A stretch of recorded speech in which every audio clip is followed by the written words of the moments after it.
So welcome to the 2025 Master My Garden Perennial Seed Grow Alongs. So we're going to show you in this series of videos how to grow your own perennial plants from seed. Now it's one of the easiest things to do, and perennial borders are one of the most popular types of borders that you can have within your garden.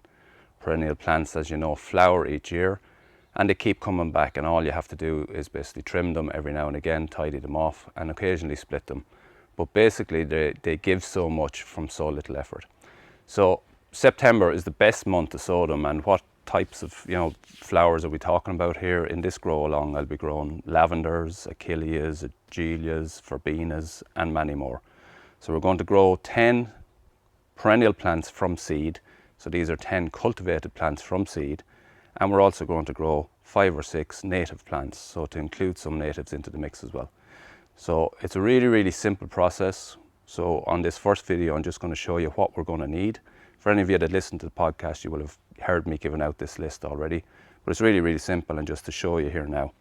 So obviously we need our seeds. These are our native seeds here in the brown envelopes, and here we have our cultivated seeds, and these ones came from Seedaholic, but you can get them in your local garden centres, you can get them from online retailers and so on. All of these seeds are perennial, which means they're going to come back each year.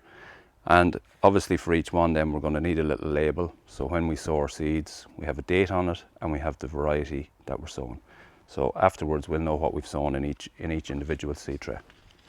Then we're going to need a seed tray, and that can be something like this, which is a purpose-built seed tray. That's what's called a standard seed tray. In the bottom of it you'll see there's holes for drainage. That's really important, especially for anything we're sowing at this time of the year, to have drainage out of it. If you don't have this type of a purpose-built tray, very simple to make one. So these are 2 grape trays, and again they have holes in the bottom. Just get a little bit of tape one onto the other. You sow your seeds in here into your growing media, then you flip over the lid, and there you have a very simple homemade propagator. So really simple. These seed trays, you can get a propagator lid to go with that. So this propagator lid basically sits down on top, and that creates the environment for seeds to germinate. Now if you're doing this on your windowsill, you don't really need the likes of this, because it's going to be warm enough inside in your kitchen. But if you're doing this maybe in a colder spot, then a lid on top of your propagator, whether that's a homemade one or a purpose-built one, is perfect. The next thing we're going to need obviously is some growing media. And for any of you that listen to the podcast, I mentioned a couple of really good growing medias that you can use. This one is a peat-based seed sowing compost. So this is going to be perfect for seeding in and for growing on for the next couple of months. For some of the native plants, I'm using a plug tray. So these are individual cells, and I'll sow the individual native wildflowers into these, and they're going to be able to grow on as a plug plant. Whereas these ones, what we'll do is we'll have little seedlings within the tray, and then after a period of time we'll take out those little seedlings and we'll move them on to a slightly bigger pot, so maybe something like a 9 or 10 centimetre, and then eventually we'll end up putting them into a 1 litre pot down the line.